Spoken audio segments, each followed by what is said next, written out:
Trying to connect with Zachary. No, he takes a shot of his own, and Reimer will make a clutch save there. Spins boosting. Nice pass to Kurt. Great play there.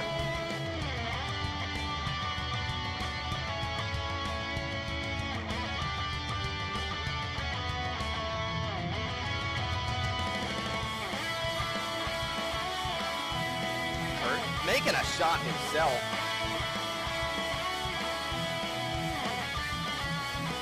Now does have Rush as an option, boosting forwards, gets it to him, what a save! He's sharking, he gets shot! 1, 2,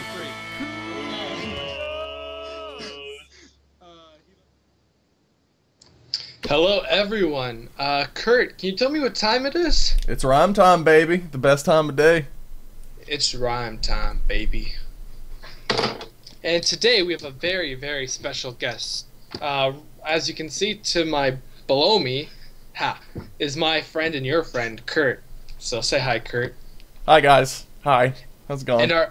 Okay, relax. Okay, and our special guest, he's a fruit, but not the kind you're thinking of.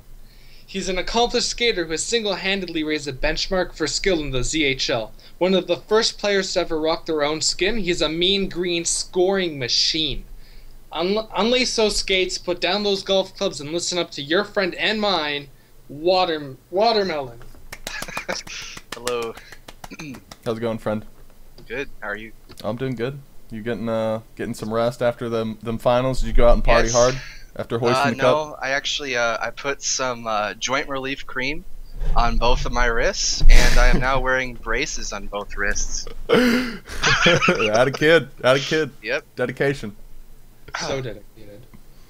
We're glad you're here, Watermelon. You were very popular. I know Gorilla said that if you got Watermelon on the show, a lot of people would watch.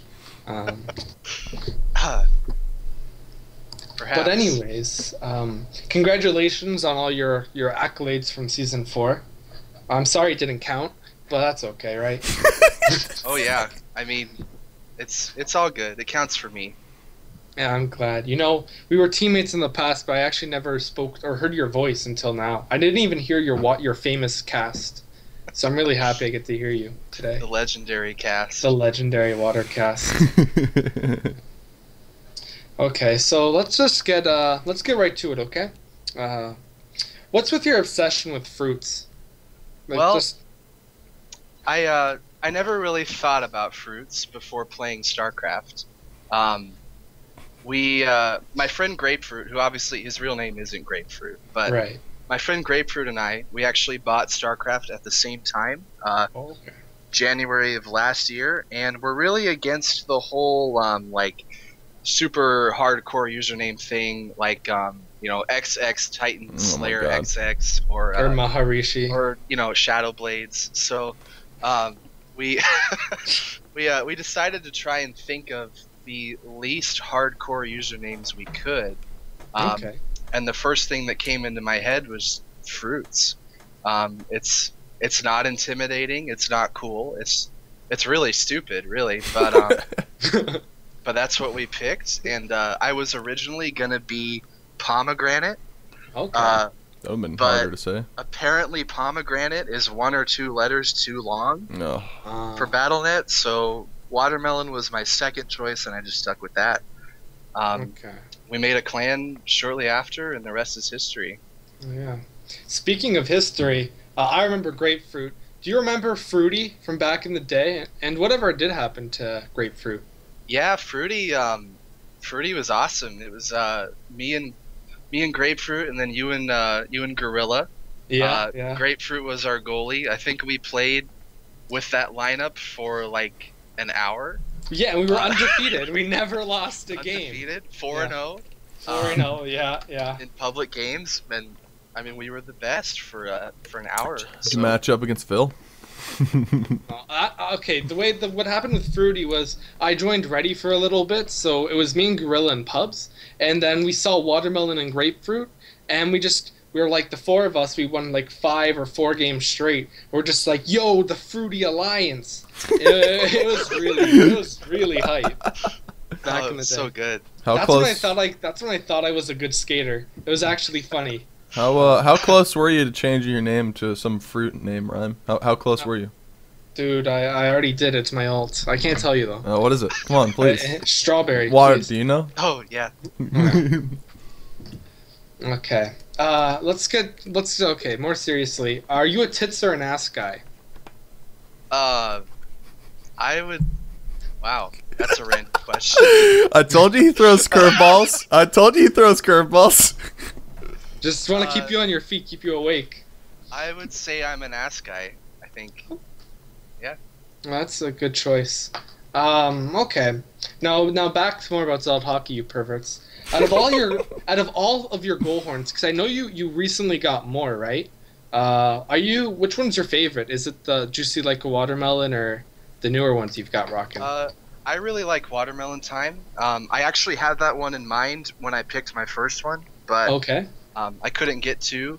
Apparently, telling Reputed I was a girl was only enough to get one goal horn. So I couldn't get both at that time, but I really wanted both to begin with. So I like Watermelon Time. I like how it doesn't really fit with hockey whatsoever. It's just, I don't know, I love it.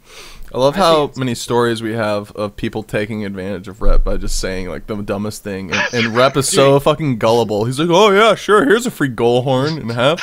Like, we have so many stories of people getting free shit from him because he's so dumb. Doesn't realize. That's probably why Leroy just ditched the game. He's just like, fuck it, Reputed's ruining it, I swear. It's like when Leroy was just an Archon and no one else had skins, and then now everyone does. Not special anymore. Okay. Now back more to your history. Bruce Campbell drafted you in both the Winter Tourney and in season 1. What was your relationship with him like? Because you were fairly unknown at the time. Besides you playing with me and like Gorilla, I didn't really know who you were, to be honest, back then, but now you're like the biggest name. Well, let's just say if I had to pick one player who I think got me involved in this community more than anyone else, it would have to be Bruce. He really introduced me to the in-house scene. I think my first in-house game was the day before the Winter Classic. And then I just reluctantly signed up for that tournament, and Bruce just, he didn't really know me before. I think he just sort of rolled the dice. Yeah. And, I mean, he was such a class act. Just everything about Bruce, he was so well-mannered, and he was also really good at the game at the time. And he really, I mean, he carried us pretty hard in the Winter Classic. And then when ZHL came around, I think he just he recognized my name, and he just sort of rolled the dice again, and it turned out to work in our favor. Yeah, I mean, you were like the biggest. Like, you were basically that first season. You were I thought Zappos was the one that was like the powerhouse, and you were just his sidekick. And then as the season went on, I'm like, wait, Zappos is getting Zapposed. and it was up to here was our team, okay? Like, there was a game we played versus the Tigers, which was Ruckle, Crit, Serve, and I can't remember who else was. Like, there was another really good skater. And then it was basically me, Water, Fanuff, and Shingu. Oh my god. Or like Fanuff Bobby O. and And it's basically like, I'm like, just like, please, Watermelon, keep us in this fucking game, because if Water doesn't score, we lose. That's just the truth to it. And that was before my slump and everything. But like, it was basically up to Water to win game season 1, and we had a heartbreaking ending in game 1 of the playoffs, because I think we actually could have won, but I did a really risky pass and we lost, and then it was just downhill from there. But honestly, Water played like he was a first-round pick that season, and he was just I think he was picked after Zappos. I think. Yeah, it was weird because I started the season wanting to main defense. I wanted to just be a permanent defender the whole season, and it just seemed like more and more often I was just seeing these opportunities to go forward and take snipes, and I don't know, it just sort of happened naturally. I never intended to become an offensive player. It just happened. Just I did a really okay. I fucking tried to pass. I still can't. Okay, you skated with a lot of different players from like so many different seasons. Who's your dream team? from any time period. So when I think about dream teams, are we talking about relative ability? For instance, if I said season 2 Gorilla, would that mean that he was as good as he was in season 2? Yeah, even Okay. if the build of the game is slightly different. All right, so my dream team would have to be, I would actually put Serve in net season 1. I would put Gorilla playing defense season 2. I would put myself forward this season, and I would put Proster forward this season, and that would be my team. Damn, that would be Yeah, but tough. you know, Serve won't show up, right? Yeah, Serve won't show up. That's why we have Goza at the 5th spot. Oh, there you go. Team That's a good offense. pick. Yeah, man. I'm still waiting for the season that something like that happens, where we get Proster or Water, or like Proster, Ling, and Water on the same team somehow. Yeah, that's It's the like- All-Star game, right? Just to see what happens.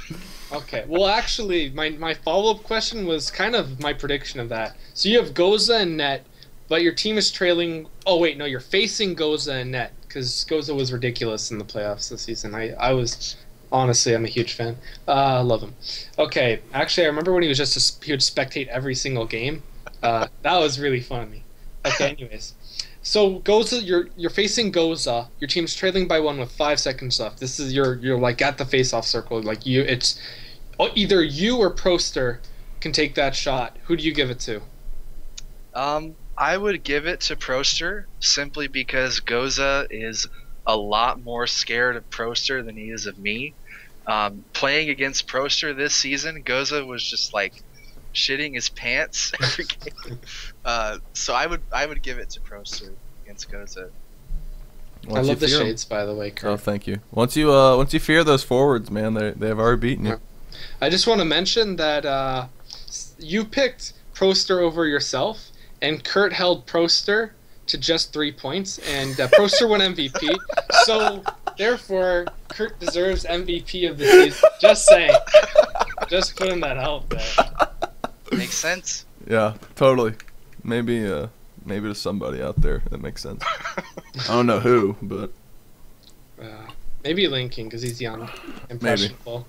I love him though. He's a great player. So you've mentioned your wrist cramp up when you play for a long time. How does it affect you in game? And do you have any recommendations for other players who encounter this sort of issue? Yeah, so I didn't start having issues until recently. I guess part of it is because I've started clicking a lot more than I used to. I'm just like spamming every single game. And it's really, I have minor RSI, which is repeated stress injury, which means that, it's just from moving my first 2 fingers on my mouse hand over and over and over and over. So what I do, there is actually a really useful video floating around YouTube of day 9, and I can actually link it in the chat because I have it bookmarked. And day 9 has these 5 really good stretches that he does in between games. Well, at least he did when he used to play. See ya, kid. But he had these really good stretches that he used to do in between every game. They work really well. It's really improved how my hand feels when I'm playing, and combine that with something like if you're having a lot of pain, wear like a brace when you go to sleep, and it's pretty easy to recuperate. All these things I'm learning. Will you lead us in exercises one day? Because I know you make a lot of videos about like guides and stuff, so I'd really appreciate a watermelon video. Just do some like soothing narration, like now raise your wrist and turn it clockwise. Maybe in the future. Let's see. I really like that. Alright, well, continuing with injuries and issues. While players like myself and Kurt down here admittedly have seen our performances gradually decline over the life of the game, and that's why we're doing the show. It's our only way to it's our only way to stay relevant. Yeah, we're in control in intro. You seem to flourish in and in my opinion, you're probably the greatest of all time. Even though you didn't get MVP, sorry. Do you study the game a lot, or are you simply just a natural through practice? Because I know there. Take it away. I'm definitely not a natural. When I first started Zealot hockey, I was arguably the worst player on the ice in every game that I played. And if you don't believe me, just bring me into a strikers game or a push football game. I'm awful at these kind of Oh games. yeah, Like, Water. Oh, Kurt's The so push good. football. No, I can't. the push football tournament, Water. You tried, friend. Thank you for Oh, showing up I'm at least. So bad, man. It's all right. You tried. That's yeah, all I wanted. I'm not natural at this kind of game. I practice a lot. I try to be really observant. Everything that I do is trial and error. There's no like natural intuition. I try different things, and if it doesn't work repeatedly, I just stop doing it. Every time I see someone else do something new, I try it out for myself. I even tried auto clickers when people first started using them. It didn't help me, so I didn't keep using it. But yeah, I just try to stay on top of what everyone is doing, and I try to take care of my hands, and I don't rule any strategy out until I've tried it. And I'll even go dig up a strategy that people used to use but don't use anymore, just to like get on top of the metagame. Yeah, I try to stay on top of it. Oh, that's good. Yeah, that's actually really important, especially as a goalie too. You want to be able to know what's happening, what the dealio. Okay, so and the last question regarding your history. I know a while ago you wrote a really extensive guide, including a bunch of GIFs. I think GIFs are the correct pronunciation. Yeah. Thanks, Kurt. You got my back all the time. Detailed guides on how you play. I know you also made a perspective, a POV gameplay footage you released, I think. Yeah. Why reveal your secrets? The way that I do guides, I don't actually reveal things right when I figure them out. I wait a few months. I pretty much, the reason I like to help other people learn how to play is it helps me in the game when I know what they're gonna do. Heard it here first, folks. That's a really selfish reason, but I mean that's the primary reason of why I do it. I also just feel like it's a lot more. It's more fun to go into a random in-house and play with people when we're all sort of on the same page, which is why I like ZHL so much over like a one-day tournament setting. You can really develop this chemistry that's just so much better than a short tournament.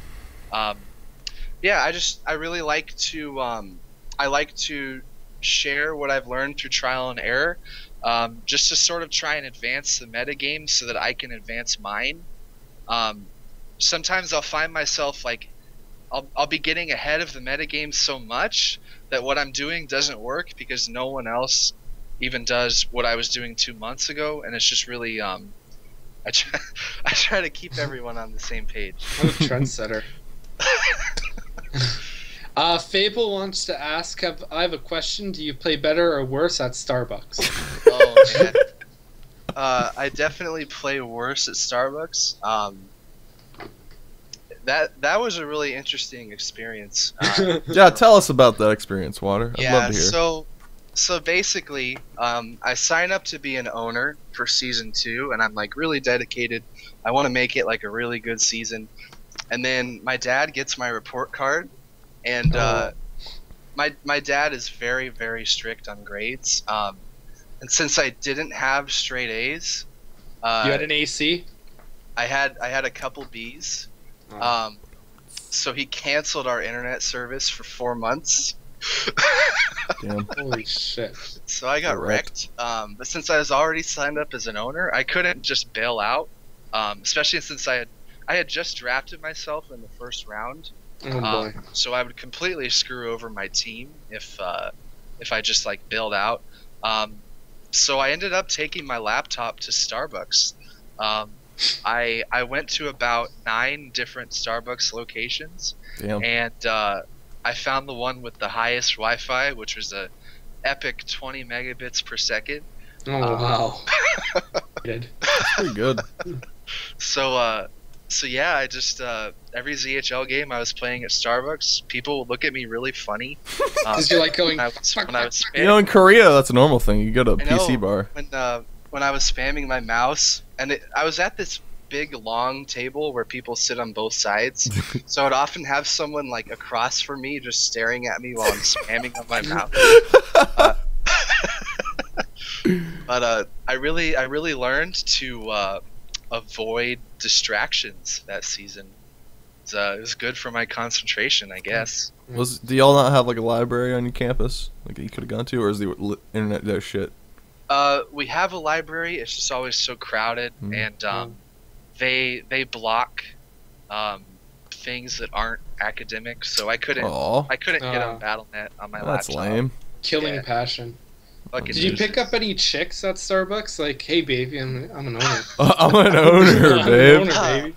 Hey, there was one Asian girl who was actually playing League of Legends at the same Starbucks. Oh, there it is. Wendy? Did you lock eyes with her? It was really awkward because I didn't want to tell her I was playing this tiny little arcade game on StarCraft. So I actually told her I was playing Counter-Strike, and because I was spamming so much. And, no passion. She never actually saw my screen, so she never knew that I wasn't playing Counter-Strike. But I think I encountered her maybe 4 times throughout the season, and we just had like awkward gaming small talk. You never pulled them digits? Yeah. Never. I also everyone at the Starbucks grew to they grew to know me by name. Watermelon. No, by my actual name, which I'm not gonna disclose. Is it Peter DeLay? It's Walter Malone, actually. Whoa. Okay, there. Fuck. Yeah. So you are Asian. Of course. That's good stuff. God. I like your brother a lot. Please, real name. They're gonna find His you. real name. So They won't find me. Yeah, don't worry. You'll be fine. Peter's already tried. Peter's already tried. I believe that. God. Oh, thank you, Jaymon. It's all about the Rangers. Okay, let's talk more about fruits again, because apparently, like, you getting laid is like too often because of how good you are. So while EU has multiple clans and they can run all these tourneys, besides Phil, which was basically just me, now there's Gels 3D, you have fruits, and that's kind of like the staple clan of North America. Many people even change their name after joining Fruits. So how did you get so many skilled players to collude onto one team? Well, the basic idea behind Fruits has always been that we take in players who feel like no one else gives them any respect, and then we sort of just let them stay in our clan while they get good. We did that with Peter, we did that with Vapor, we did that with Proster. All these players who were sort of no names at the start, but they looked really good, we just brought them in and said, like, hey, we're not going to BM you for trying new things or whatever else, so just get good under our care and then just stay with us. That's just sort of how it always was. No, I just laughed because Tom was like, hi, I'm just curious if you guys remember the name of the weird kid who came and played video games every day. That's funny. Raven Taro, Arlo, you're too funny. I love you. Okay. Actually, speaking of clans again, Hunter's AZHP kind of initiated clan tourneys and show matches. Do you miss that competition with other clans? Because there's really no. It's not too active, in my opinion. Well, would you like to see more stuff? Clans have never really had that much significance on the NA server compared to like the European server. We've just never really I don't know, it just never really developed that way. We've always done league format. I would like to see clan events more often, just to get people to sort of meet new people in the community and not just stick to their clique all the time. But I just don't see it happening. I feel like the league format is so much better, just for everybody in general. I don't know. Wow, you just said NA is better than EU. Okay, there. Please, shots fired. The draft setup is really good because it just forces you to play with a lot wider variety of people, like people you may not be comfortable with. So, like, if you're doing a clan setup in your league, you're constantly playing with the same players every season, season after season, same people every time. I mean, that's nice for like chemistry and everything, but like, I don't know, you're never going to grow at that point. You're not talking to more people. You're just staying in one small spot. That's why I like the draft setup a lot more. Because you can see it, like, you can see the development throughout the season. Because, like, usually the first 4 weeks or so, or the first 4 games, I should say, are always, like, really sloppy for everybody. Everybody in the league. I mean, there's always those 1 or 2 teams that do get people that are gelled together already because they just know each other. But throughout the season, you can always see the progression of everybody starting to finally gain chemistry with each other. It's really nice to see. That's why I like draft a lot more. Yeah, it's pretty awesome. Fable said EU wants to create a hybrid league with 4 players from each clan grouped. Well, then that's just a starting lineup, and the rest in a draft. What do you think if there were more clans on NA? Would that be applicable? I don't know. I mean, the problem with clans is always that the skill distribution is not going to be even. I mean, I think there were 5 first-round fruits in this last draft in ZHL. Which means that if we were to do a league based on clans, 5 teams just lost their first rounder. So I don't know. I think if we tried harder to disperse the skill of each clan a little bit more, I think it would be a viable option. But the way NA is set up right now, I just don't see it being a good idea.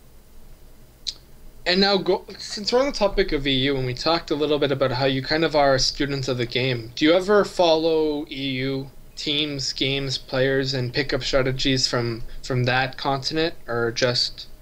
I have never watched a European game of Zealot hockey. Wow. Wow. Yeah, Okay. Fuck. The hate is real. I've never even watched one. Shows how much you care about the community. All I know about the European Zealot hockey scene is I have a friend of mine who I played another game with on Warcraft 3 for about 5 years. His name is MOS. He pronounces it Moss. And he's French, and it was really weird. I actually encountered him in a public game on NA, and I realized he's been playing Zealot hockey on Europe this whole time. And there's like this really strange encounter, but yeah, that's the only thing I know about the European Zealot hockey scene. I was actually watching one of their VODs the other day, and it's just like, it's so foreign hearing like an accent over a cast. It was actually kind of really sick and cool to like think there's like a whole, it's like an alternate universe. It's like what if they won? Like, what if the Germans won World War II, and then there was, like they just came to North America. Oh, my God. And suddenly there's no more America. So it's just like, we're all fucking... God.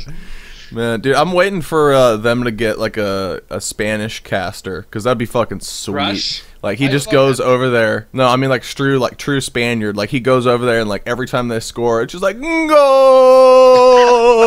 Like, just, like, soccer style. Like, oh, it'd be so fucking sick. That'd be great. Man. We're gonna get so popular we need Crazy to do a French cast and Russia do a Spanish cast. It's gonna be... does Rush even speak Spanish? Like, I don't know. I speak a little bit, I guess. Hold on. I speak a little too, but like... Oh yeah? Not... Bien. Okay. Fucking white kid. Goddamn gringo trying to talk Spanish to me. Hey, puta. Whatever. Yeah, huh? Oh, yeah, huh? Okay. Alright, so since we're still talking about fruits, this is the last fruit question. Some people call fruits the Church of Watermelon. How big is your role in the actual clan? You say you were a mentor to them. Were you a mentor to everybody? Or how did that work? I wasn't so much of a mentor as like a colleague, so to speak. We played a lot of games together. Initially, I was sort of a dictator in fruits. I was the only person with officer power, like no one else had officer. I would just hand select people to join myself. Over time, we've sort of turned it into this voting system where we actually vote on who we want to join fruits. So we'll go around and we'll ask everyone in fruits, like, do you have a problem with this person joining? So basically, what I'm basically saying is if there's 1 or 2 people in fruits who dislike you, that's probably why you're not getting invited. Oh wow, fuck me, right? But I mean, there's a lot of people also who we've invited and they just have declined politely. I'm sure I've invited Kurt, I've invited Maha, I've probably invited Reimer and Gorilla. Oh, wow. I've denied every single clan invite since the dawn of time. Ken had to buy me 6 beers in order to get me to agree to join his clan. Like that's how much dedication it takes to get me to join clans. Yeah, and with your performance this season, like, you deserve it. Yeah, let's keep going with BM, Reim. Just keep it coming. Just keep it coming. This is like a BM free zone. Before it even happened, I was like, yeah, Water. He throws in curveball questions, but don't worry. Usually they're aimed at me. Like he'll probably say something about how like you two are both champions, and I'm just sitting here with like doing jack shit. You're almost like in Pro League champ. Okay, it's a big deal. Man. Okay, thanks, Leek, for that answer, and McD and Gandhi.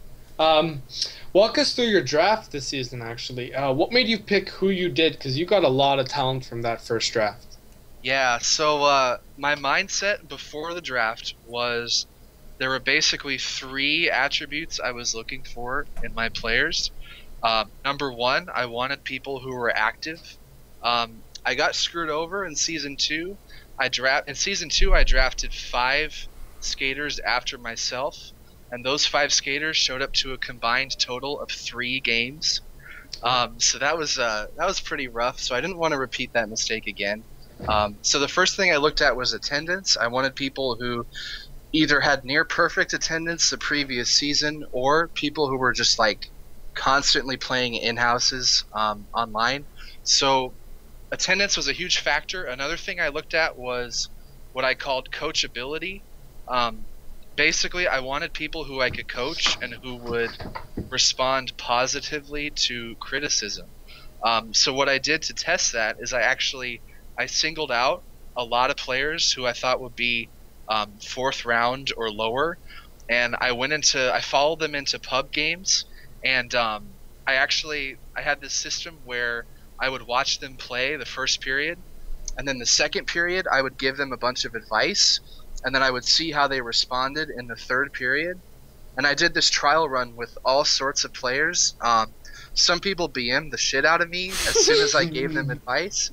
Others accepted it graciously. Examples of Quackster, Shadowblades, Cubs, Birchester, Swift, all of them just really they really responded to my coaching, and they showed visible improvement during the same game, and that's pretty much when I knew that those were the kinds of players I wanted to be coaching. And then the third thing, which really only applies to the top 4 rounds, was basically just player skill. I didn't want to pick anyone who was skill capped. I wanted to pick people who were actively improving. So I was looking at people like Blitzerg. I also interviewed a lot of people. I asked them things like, how good is your internet? I asked them things like, how active are you going to be in the season? Do you have a ride to Starbucks? Yeah. Do you have a backup plan if your power goes out? So yeah, I mean, I figured out Blitzerg was going to be on 200 megabits per second library internet for Season 4. So I basically just he was my number 1 choice for second round. I wanted a goalie who could play both servers, so Goza was my number 1 choice for third. And then my idea was to have a support player for West and a support player for East. So my top choices were Art and Shadowblades.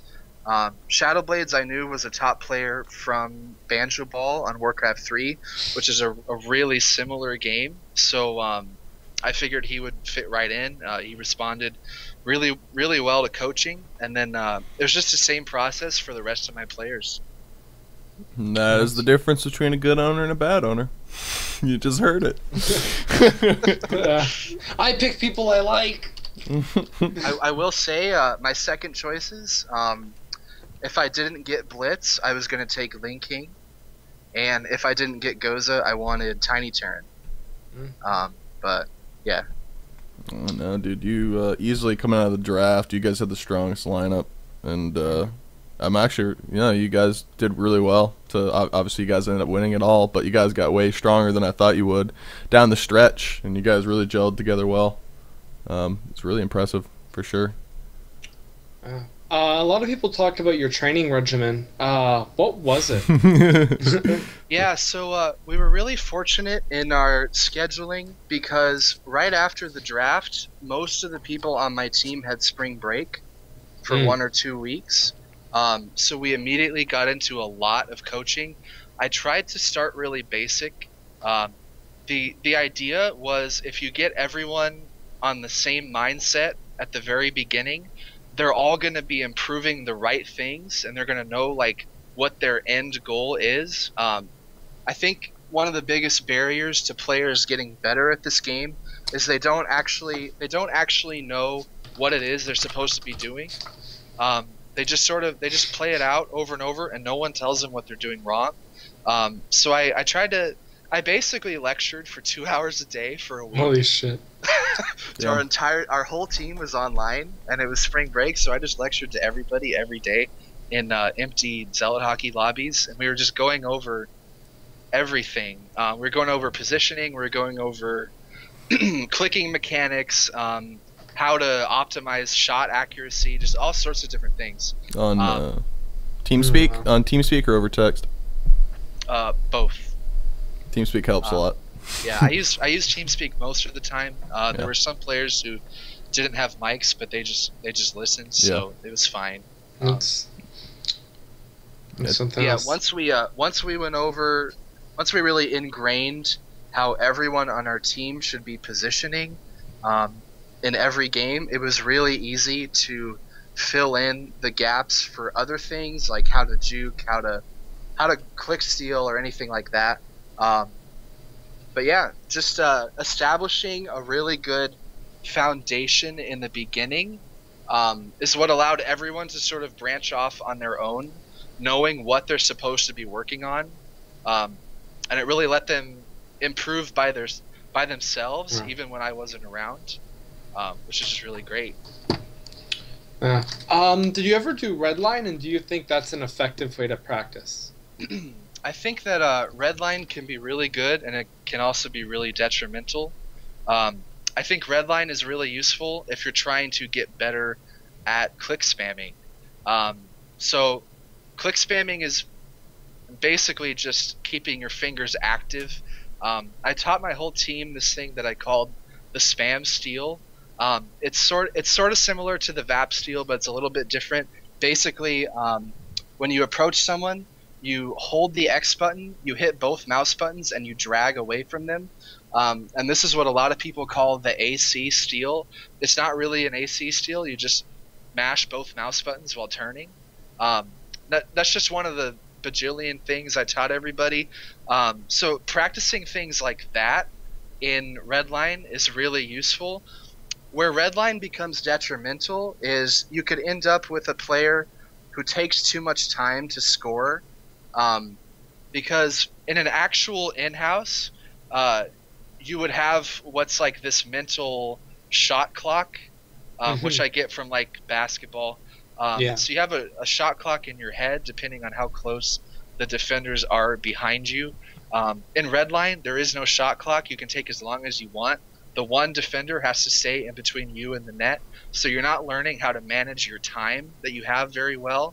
But it is very good for practicing clicking. For most of the season, it became a regular thing for me to Redline Proster right before playing my games, just to warm up my clicks. But I never did it too much, simply because when you do it too much, you start taking too much time to score in actual games. So yeah.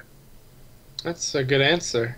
Maha kind of touched on this in a question. We're going to talk a little bit more about like your actual season.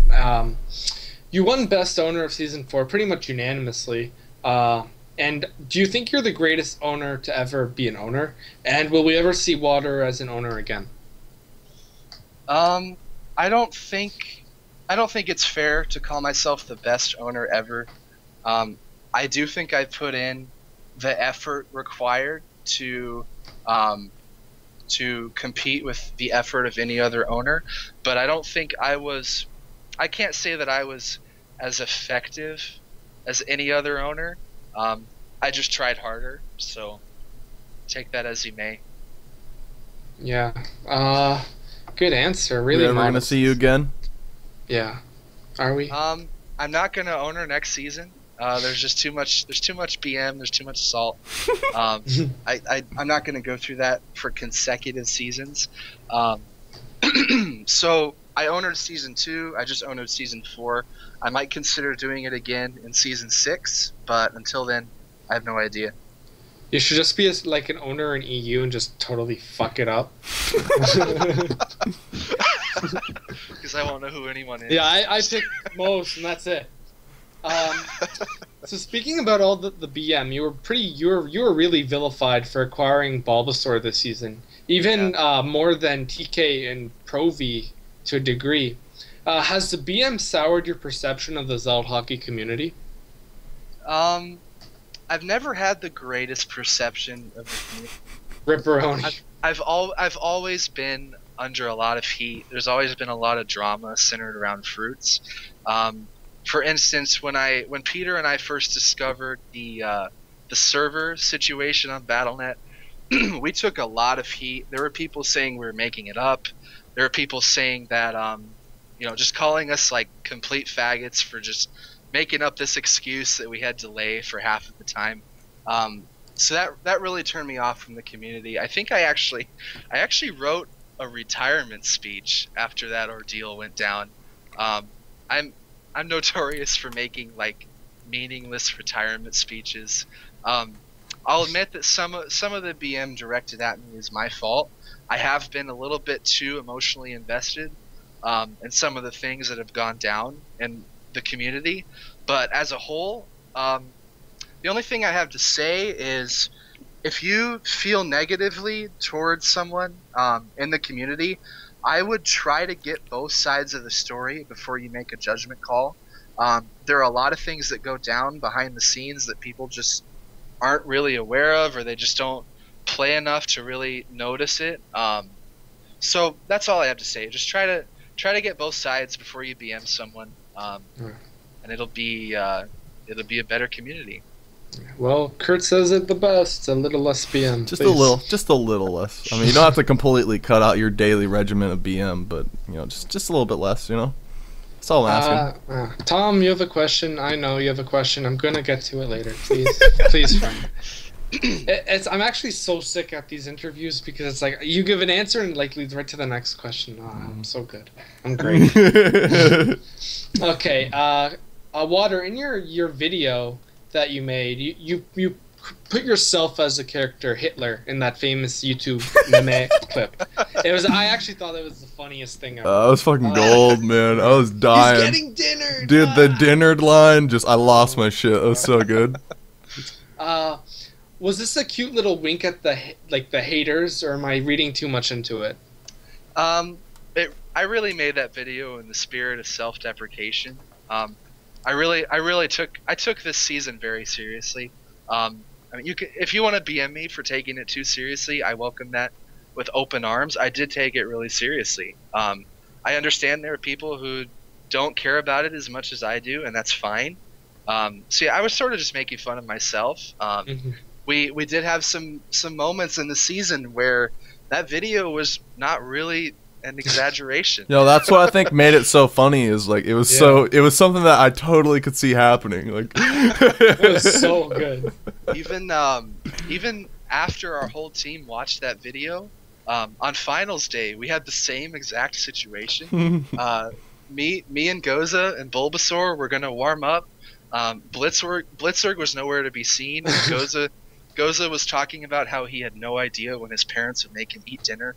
It was the same exact situation, and then Blitz logs on like 10 minutes before our game. It was just the same exact thing. I remember one time Peter logged onto BattleNet to tell me he was stuck in traffic somehow, or something like that, and it was like right before a playoff game. I'm like, you're fucking kidding me, right? Like, how are you messaging me in the first place? Yeah. That's pretty funny. Will we see more videos out of you? I'm planning on making a video guide this off season. I'm not sure what I want to make it about. I might even take a poll on what people would like to see the most. I might try to involve other players in the community as well. I know that Kurt wanted to get something like this started a long That time was ago. like back before season It one. just never panned really out. came to fruition. Yeah. Yeah, that's something I'd like to get going at some point. That'd be pretty cool. I'll back whatever you do, Water. You're a great friend. Now, Tom was really, really, really, really wanting to ask this question to you. Regarding the auto clicker code that Crush is going to implement into the game, where it kind of... Because you were really vocal about AC, especially in Zotz's investigation. Yeah. I'm not going to go into how you feel about it, because I think everyone knows you think it's not good for the growth of players, and I can totally understand that perspective. The question is, how do you think it will affect players that naturally have a high APM, or you think it will be negligible, if anything? It it really just depends on how restricted clicking is going to be. I've always viewed spam clicking as a counter to spam clicking. So if you lower the speed that the defense can click, the offense won't get any worse. The defense won't get any worse. It's just both sides clicking slower. I really don't think it's going to buff or nerf anything. In all honesty, I think getting rid of spam would actually give players close to servers more of an advantage, because it's a lot easier to do timed re-steals with 10 ms when no one can spam than it is when they're just spamming their asses off. So I view it as, if a defender can no longer spam me on West, I feel like re-stealing is going to be so easy. I don't know. I'd have to try it out for myself, but I don't think it'll solve any issues. Okay. We're going to have to see. Maybe one day Crush will come on the show, right, guys? Get on your tinfoil hats. We never know. Please. Okay. Now let's talk about the playoffs and the finals. You never won a playoff game before, even though you're such a great player. Can you describe how playoff Zealot hockey is different than the regular season? If you feel it different as the game goes on. There's definitely a difference. I would say the first difference is just you have teams that are warmed up and everyone shows up to the game, usually in playoffs.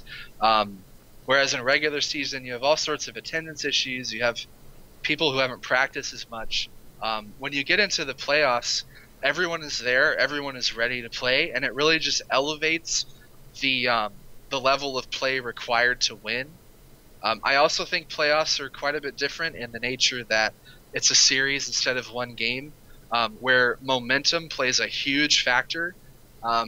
If you go into a playoff series and you dominate the other team in game one, I feel like 8 times out of 10 that means you just won the series, because it's so hard to come back from something like that. Confidence is really a huge factor in Zealot hockey, and it's playing multiple games in a row. You really gel with mates more than in a regular season game, and if you can build trust and confidence in each other throughout the series, you just start rolling, and it's really hard for the other team to stop. That's fair, yeah. In the finals, you faced Char, who, correct me if I'm wrong, but to my understanding, because I'm like just a civilian, please. Civilian. Civilian. You made the Bulbasaur trade to spite the league for the Char one? That's just my thoughts on it. I don't actually know. You can correct me. How did it feel facing them in the finals and actually beating them? Well, I never really had any issues with TK. Of course. I never really blamed TK for making the trade. Honestly, when the trade first went down between Char and Braxis, I was pretty pissed off about it. I would say it was more of an emotional reaction than like an observational reaction. Kurt actually took me and Blitz aside, and he tried to convince us that the trade was perfectly fair, and I wouldn't admit it at the time, but later like in the week, I sort of thought about what he said, and I realized, like, it's not fair to go back on an owner and enforce something that they didn't know would be illegal. I feel like what's done is done, and to have a subjective source sort of telling you what's fair and what's not fair instead of a solidified rule. I don't see how that's fair in and of itself. And I basically got into this situation where at first I was pissed. I thought about what Kurt said, and then I looked at what Provi said about what was going on, and Provi said that 5 other owners made offers for Tom and Crush before that TK trade. 5 other owners, and I didn't make one. So that leaves only one owner besides myself who didn't make an offer. So I sort of sat there and I thought, these owners they're not trying to veto this trade out of fairness. They're trying to veto it out of self-interest. Almost all of them tried to make the same exact trade, and it just wasn't good enough for Provi to accept. So I honestly felt like I couldn't really side with the owners doing the veto because they weren't really doing it out of moral high ground. They were doing it out of self-interest. And then combined with what Kurt said and just the whole, like, you know, TK's players would be pissed at him if he suddenly got vetoed, and he had all these players that he traded back on his team. Just all these different things to take into account. I pretty much decided, like, there's no right answer here. I'm just going to do what's best for my team and cash out, and just try to win. So that's what I did. I think as an owner, that's what you're supposed to do. That's so your job. It's up to the rules to be able to enforce what is moral, what's fair. I think. Kurt, speak up. Buddy. Oh no, you go, buddy. No, you go, friends. I think the only way that trade situation, if you would have wanted to, like, quote unquote veto it, the only way that I really would have ever supported it is if he just said flat out, all trades from this point on are banned. I got the date wrong, because obviously we know the date was super late. Yeah. Trades need to be before the midpoint of the season, because it's kind of ridiculous if you can play like 30% of the games for a different team, but that's the team you, like, end up on. So, like, that's your quote unquote, like, team for the season was the team you ended up on, but you only played like 30% of your games for them. So I mean, it needs to be before the midpoint of the season. The only way I ever would have supported a veto of that trade would have been if Dark just put a ban to all trades from that point on by saying got the date wrong. Yeah, and I definitely think a good thing we can take away from this is it won't happen again. I believe what everyone seems to agree on is we're gonna make it mathematically impossible for you to get eliminated from the playoffs and still be able to trade.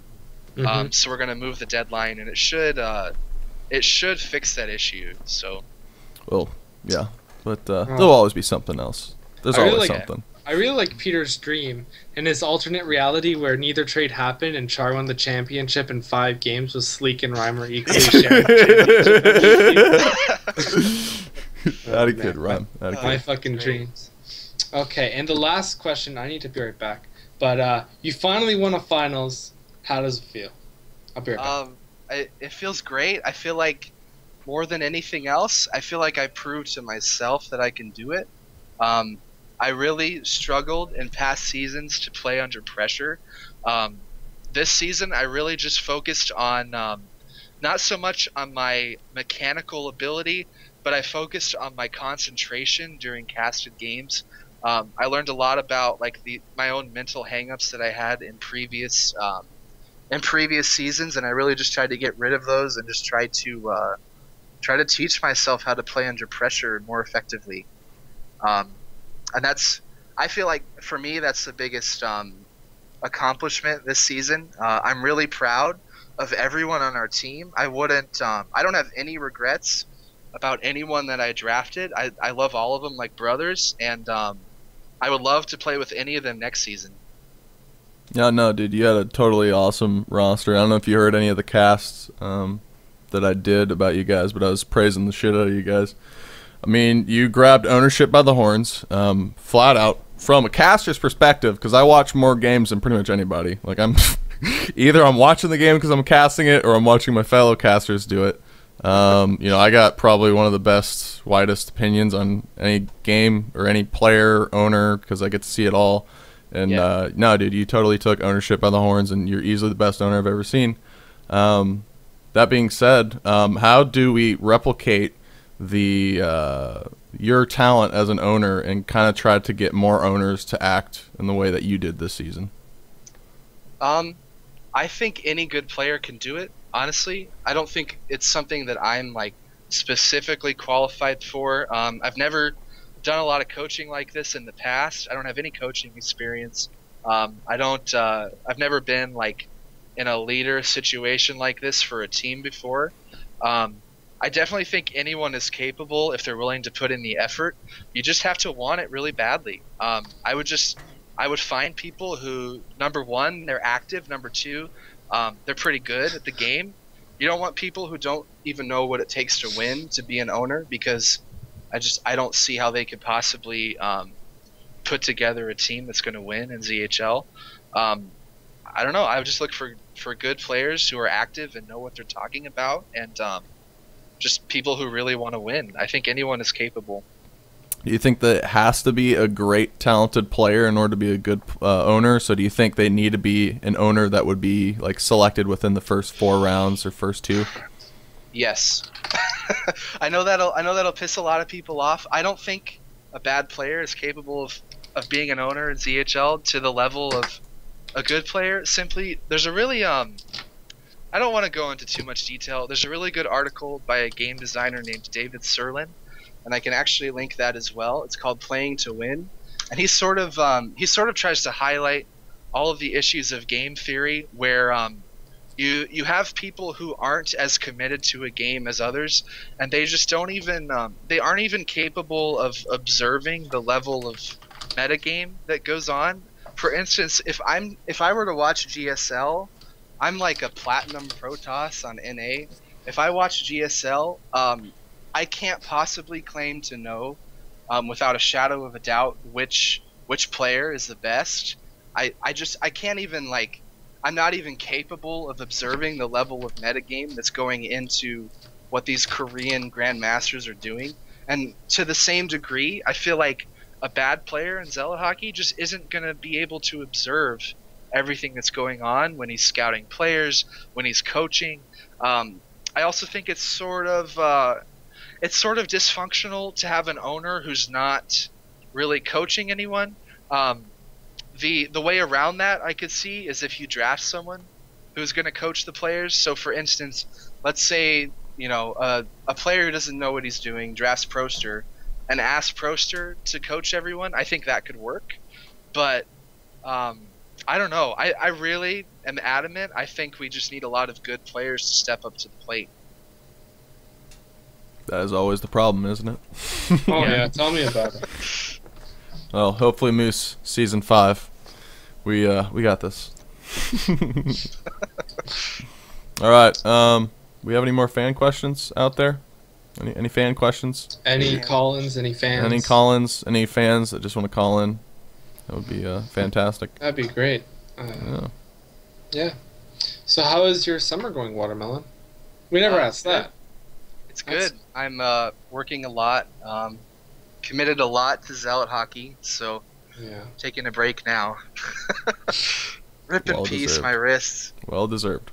Yeah. How can you? Now you need a girlfriend. You know what I'm saying? But the jokes, the dirty jokes. Come on, Reim, please. This is Rhyme Time XXX. Okay. Yeah. The secret is that I'm David Serlin, and I want people to buy my book. No, the book is actually free. It's a free. I don't know why there's something for money on there. It's actually, you can read the whole thing for free. All right. A question coming in from Fable. He says, there have been a lot of new players claiming starting spots every season. Who are your top 5 up-and-comers? It's a tough one. That is a tough one. I really hope I'm on the list. Well, I'm going to define up-and-comer as someone who hasn't played in ZHL. Well, no, that's unfair to a few players. I'm going to say the top up-and-comers, and I'm pretty biased, but I'm going to say Art, Swift, Quackster, Sleek, and I don't know. I don't know who the 5th person would be. No Zots on that list? No. See ya. We love Zots. Come on. Honestly, I think Art will be a first rounder in season 6. It's good. Yeah. I can't think of a fifth. I would say Sir, but he was really BM to me. He was really stubborn. So. He was one of the players who refused my coaching in the off season. I'm not gonna name anyone else, but He's a great teammate, though. Okay, well, we'll just leave that fifth dangle. And then also... actually, I do have a fifth. I'm gonna say Fable. There you go, Seeing Fable. his name in the chat just reminded me that he exists. So. Oh, BJ. Fable is like a really good... I think Fable could be a top defender if he really tried. His clicks are just insane. Good. All right, and then coming in from Goza, he says, how much do I have to bribe you to get your IRL name? Wow. I can't name a price for that. Sorry. There it is. Not even like a first name, nothing like that? I mean, my life is at risk. I mean, Peter true. might hunt me down and kill me. That's actually true. I don't know. Well, anyways, we got anything else? Anybody else? Oh, Quaxer's sad because you're supposed to decrease his draft value. So, I just did. I just did. No one respects my opinions, so I just increased his draft value. They're gonna assume that he's bad because I said he was good. Fable's gonna be a first-round pick. 'Cause he's... I'm still waiting for Zots. Zots will be a first-round pick before you guys know it, guys. I'm calling it. Calling it. Bold predictions here. Dude, I love Zots. Dude, he really did improve this season. Anybody that says so, good. anything else? He played his heart out against us in the playoffs. So. It's true. All right. Yeah. No more questions? I think we hit that hour mark and we are good. Gonna do some shout-outs, friends? Water? Got any shout-outs? Sponsors Starbucks, maybe? First thing I'm gonna say is Peter sucks. Oh, okay. See ya! Shout out to my good friend Big D. I'm your #1 fan. Please give me your autograph. Shout out to Goza, and shout out to that bridge building ukulele playing piece of shit that I had to play with all season. That's all I have to say. That's great. Thank you. As always, shout out to my girlfriend, who actually watches some of the Rhyme Times and reads the chat. So you can say hi, girl, Femrime. I don't know. I don't have a nickname for it yet. Femrime, yeah. Femrime, yeah. Femrime. Hi, Femrime. She's awesome. Big fan of yours, Water. Maybe. I don't know though. Big fan of me personally. She's into goalies. What can I say? Shout outs to Two Cows for supporting Gorilla in his lifestyle, so he's able to win Defender of the Year. Shout outs to I forgot the name of Tint. No, I don't know. They also have a phone company that I forgot now. Again, second time live on stream. They're just not that important. Shout outs to Mountain Dew Code Red for always keeping my thirst quenched. And shout outs to Home Depot for building this house that I love. Shout outs to Kurt for always being here for me and being a great friend. And shout outs to Watermelon for telling his team not to show up for the Pro Finals so I could get a championship under my belt. Too soon. Oh man! All right. I'll give a shout out to Water, because Water's fantastic. Not like drinking water, not watermelon. Oh. Water, you're cool too, but like drinking water is the best. I want to give out a shout out to the entire country of Canada. Nice. I want to give a shout out to Gorilla for doing a fantastic guitar solo for both O Canada and the Star Spangled Banner for the ZHL finals. I'm going to give a shout out to Moose for that impressive singing that he did. He did cheat because he didn't do it live, but I'll give him a pass on it. It was pretty good. And then also continue that shout out to Moose. Congrats on being season 5 commish and for taking up the reins. Yeah, and sure. good luck with it, friend, because we already know what happens to commissioners. All right, we ready to wrap this up? As soon as you are, friend Kurt. Make sure to tune in tomorrow for another Rhyme Time with a kind of surprise guest. Edward Snowden got to us, and maybe some of you know who's going to be on. Maybe you don't. Water, do you know? Nope. I do, but I'm not gonna say it. Oh, you're supposed to say you didn't. Okay. That was Sorry. I mean, I have no idea. No, there you go. It's a There secret. it is. There's the water I know and love. And then after the Reim time, we should be having the All-Star game, I think. Unless you guys moved it. Water, do you know if the owners voted to move it? Or is it Wednesday? Do you know? I think it's Wednesday. I won't be there, but okay. it's Wednesday. Okay, cool. So, Reim time tomorrow. All-Star game right after that. It'll be terrific. You guys will love it. Anyways. All right. We're going to wrap this bitch up. Thank you for tuning in to another exciting episode of Reim Time. Thank you to Watermelon for joining us. Had a hell of a lot of fun interviewing him.